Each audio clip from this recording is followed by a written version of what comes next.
Mbote bananino so aspect spirituel télévision pe boye malamu na magazine d'actualité générale na bino ya mukolo lelo kake beti o nazali na esengo mingi ya ko présenter bino yango kasi ya mwete to banda to zona no mukuse ya basango.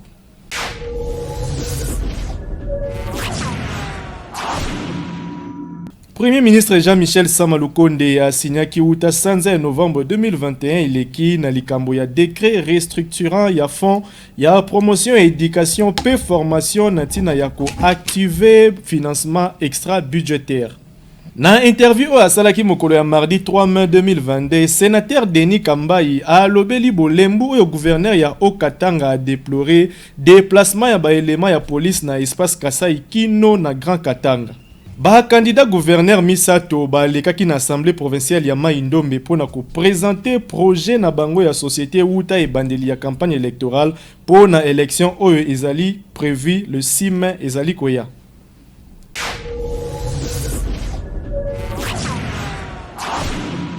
Telisusu na bino nyonso pe boye malamu na magazine d'actualité générale na bino kake ebeti ya mukolo ya lelo to fungola basango na biso pona koyebisa na bino ete premier ministre Jean-Michel Sama Lukonde a signé Wuta Sanza en novembre 2021 eleki na likambo ya décret ya restructurant ya fonds ya promotion ya éducation pe ya formation natina ya ko activer financement extra budgétaire.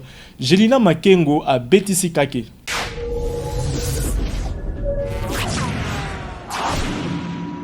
Jean-Michel Sama Lukonde, Premier ministre, a signé Kiwuta novembre 2021 eleki kateli ya ko bongisa fonds ya promotion et éducation pe ya formation natina ya ko activer misolo extra budgétaire et kateli yango ebongaki esalema 3 mois na sima ya ba travaux ya commission paritaire gouvernement banque syndicale ya enseignement primaire secondaire pe technique et PST na Bouela Lodge et la Kisina Sanza ya janvier 2022 et l'équipe. Ba syndicaliste ya secteur ba constaté était ba avancé mukiende ezalaki enregistré na domaine wana na yango bazo bongisa oyo ba bengi ba action ya grande envergure poso oyo. Primature nde ezali cible ya ba organisation syndicale P5 bazali ko réclamer signature ya arrêté interministériel oyo esengeli et permettre application ya ekateli yango.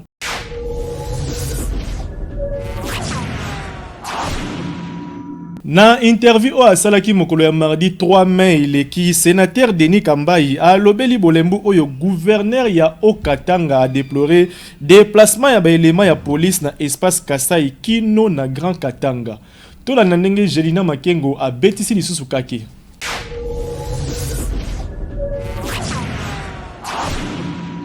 Na interview moko ya mardi 3 mai 2022 eleki, sénateur Denis Kambai a critiqué mabe na lolenge oyo gouverneur ya Okatanga azalaki na esengote na déplacement ya ba policier Kouta Kasai kokende Grand Katanga. Pona mokonzi ya bosangani ya ba sénateur ya Grand Kasai ezali lolenge wana tende balobelaka ba policier tope armée ya mboka.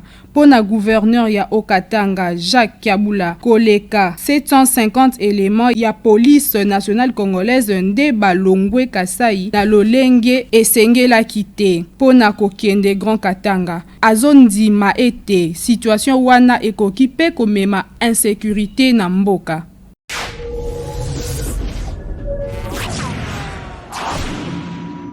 Toko bakaka na basango na biso pona koyebisa na bino ete nouvel élan moko ya ba parti politique ya opposition awa na République démocratique du Congo oyo ekambamaka na premier ministre ya kala Adolphe Muzitu ezali kotelemela boyokani ya Londres na Kigali pona ba migrant oyo bazali kosenga esika ya kofanda. Gedeon Lena a betisi kake.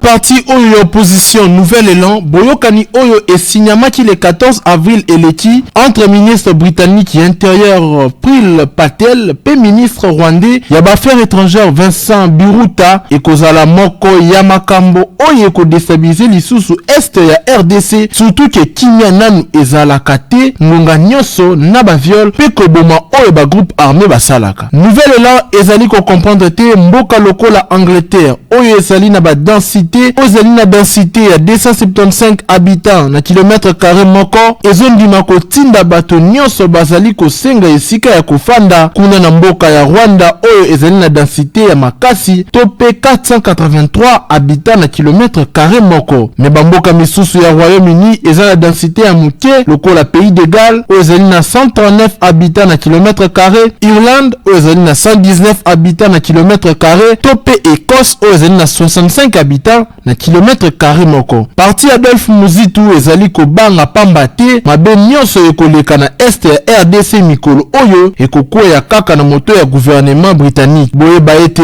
Londres asignaki accord ya 144 millions d'euros na Rwanda po na Kigali eyamba ba migrants ya ba nationalité nyonso oyo bazali kokota na Royaume-Uni na ndenge ya mayuya. Accord yango etali kaka bilenge mibali oyo bazokota na Royaume-Uni na ndenge esengeli te bakotinda bango na Rwanda na nzela ya pepe.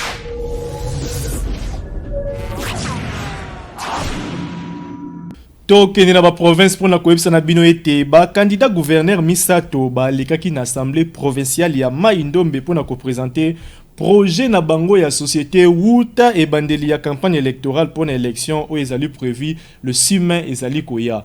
Tozo ba détail na élément oyo.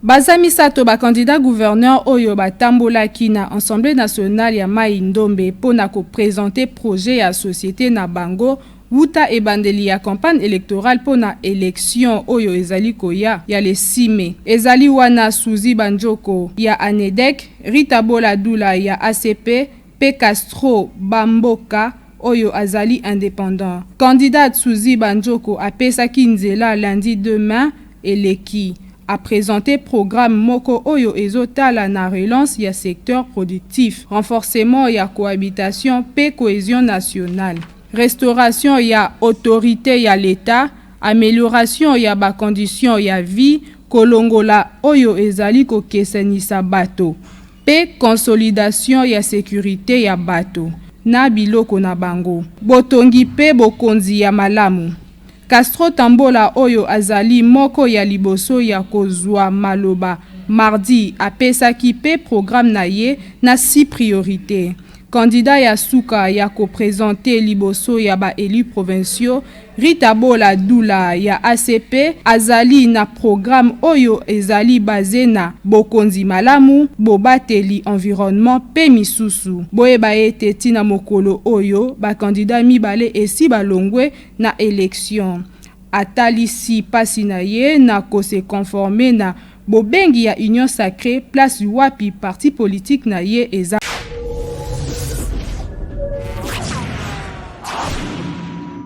Pona kosukisa tozala kaka na province pona koyebisa na bino ete baponami bazongi sima pe bandimi campagne électorale ya ba candidat gouverneur oyo ebandi lelo mercredi 4 mai 2022.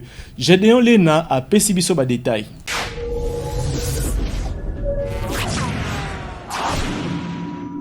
Sima ya koboya ko participer na séance plénière ya lobby mardi 3 mai oyo bongisa machi pona bobandi ya campagne électorale ya ba candidat gouverneur pona maponami oyo ya le 6 mai baponami ya province ya Olomami basangani le mercredi pona koyoka ba programme ya candidat moko na moko. Bandimati ko suspendre plénière pona barrière ya ba émolument na bango pona ba sanza zomi na mibale kolandisama na maloba ya rapporteur ya assemblée provinciale oyo mokano ya kotelemisa plénière oyo ezwamaki sima ya motion incidentielle oyo moponami Didier Longo azwaki ye oyo azali pe mokonzi ya commission Ecofin. Tokoti kotine na maponami te soki bafuti bato ndambu mbongo na bango te ba misusu bazwaki mbongo kasi misusu batikala kozwa mbongo te pe biso tozali ba oyo tofutama te po basanza eleki ba province nyonso efutama kaka Olomami nde etikala kozwa mbongo te. Mokolo lelo mercredi, vice-président ya assemblée provinciale Marc Tembo akambaki plénière pe atindaki ba dossier nyonso ekendaki na ville province ya Kinshasa pe na mikolo ezali koya eyano na yango ekopesa.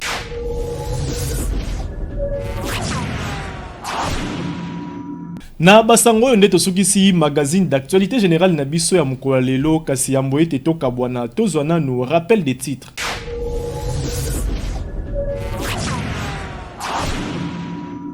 Premier ministre Jean-Michel Sama Lukonde a signé kiuta sanza novembre 2021 ileki na likambo ya décret restructurant ya fonds ya promotion et éducation pe formation na tina ya ko activer financement extra budgétaire. Na interview à Salaki Mokolo ya mardi 3 mai 2022, sénateur Denis Kambai a lobeli bolembu et gouverneur ya Okatanga a déploré déplacement ya ba élément ya police na espace Kasai Kino na Grand Katanga. Ba candidat gouverneur Misato ba lekaki na assemblée provinciale ya Maindombe pona ko présenter projet na bango ya société Uta et bandeli ya campagne électorale pour na élection oyo ezali prévu le 6 mai ezali koya.